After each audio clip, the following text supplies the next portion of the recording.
கடந்த 11 ஆண்டுகளில் இந்தியாவில் கொள்கைகளில் மட்டுமல்ல, பொருளாதாரத்தின் டிஎன்ஏவையும் மாற்றியுள்ளது என பிரதமர் மோடி கூறினார்.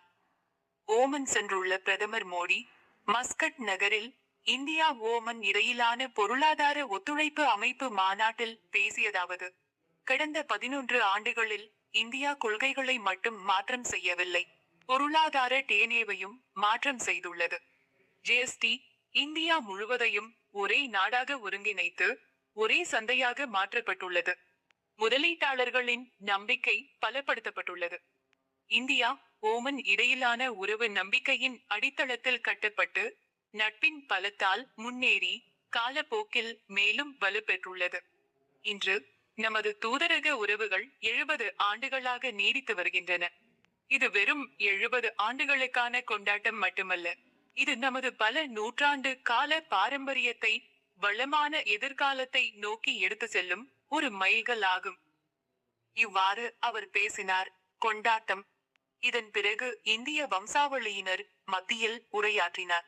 மோடி உரையை துவக்கும் முன்னர் அங்கிருந்தவர்கள் பாரத் மாதா கி ஜெய், வந்தே மாதரம், மோடி மோடி என கோஷம் போட்டனர். இதனைத் தொடர்ந்து பிரதமர் மோடி பேசியதாவது: இந்திய புலம்பெயர் சமூகம் சக வாழ்வுக்கும் ஒத்துழைப்புக்கும் ஒரு வாழும் உதாரணமாக திகழ்கிறது. இன்று நாம் அனைவரும் ஒரே குடும்பமாக ஒன்று சேர்ந்துள்ளோம். ஒரே நாடு, ஒரே அணி இந்தியா ஆகஸ்ட் நாம் கொண்டாடுகிறோம். இந்தியாவில் வேற்றுமையில் ஒற்றுமை என்பது நமது கலாசாரத்தின் வலிமையான தளமாக உள்ளது. நம்மை பொறுத்தவரை ஒவ்வொரு நாளும் புதிய வண்ணங்களை கொண்டு வருகிறது. ஒவ்வொரு பருவமும் ஒரு புதிய திருவிழாவாக மாறுகிறது. ஒவ்வொரு பாரம்பரியமும் ஒரு புதிய சிந்தனையுடன் வருகிறது. இதனால்தான் நாங்கள் இந்தியர்கள் எங்கு சென்றாலும் எங்கு வசித்தாலும் பன்முகத்தன்மையை மதிக்கிறோம். சமீபத்தில் தீபாவளி பண்டிகையை யுனெஸ்கோ அமைப்பு கலாச்சார பாரம்பரிய பட்டியலில் சேர்த்துள்ளது. தற்போது தீபாவளி தீபம் நமது வீட்டை மட்டுமல்ல, முழு உலகத்தையும் ஒளிரச் செய்யும்.